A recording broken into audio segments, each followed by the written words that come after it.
Bill Pascrell is perhaps the most outspoken champion of this issue. I want to yield to him part of my time in the opening statement for 3 minutes. Mr. Pascrell. Thank you, Mr. Chairman, for your time and your leadership. I'm gratified that you have brought us together today. The legislation we are considering is the product of months of hard work by a lot of people, particularly the SALT working group. I particularly want to recognize Mr. Suozzi, Chairman Thompson, who have joined me in sponsoring the bill. It is the product of committee hearings. It incorporates the bedrock elements of my own bill, H.R. 1142. Our meeting today is proof positive that this Congress is fulfilling its commitment again to help the middle class. Last Congress, we looked at 2017 as a year of tax cuts.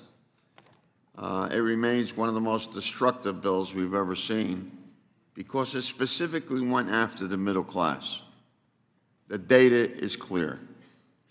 The principal way it did this was by capping the state-local deduction, the oldest deduction on the books. It existed before the code. The principal way it did this was by capping the state and local deduction. The SALT cap hit my home state of New Jersey like an anvil from 5 stories up. The average value of all New Jersey family SALT deductions was $19,162 in 2017, nearly double the cap created by the tax scam of 2017. Imagine that hit, but spread out over millions of households from coast to coast in blue states and in red states. Don't kid yourself. These are families in New Jersey, Illinois, New York, Minnesota, Kentucky, and Texas, all paying through the nose, all doing double tax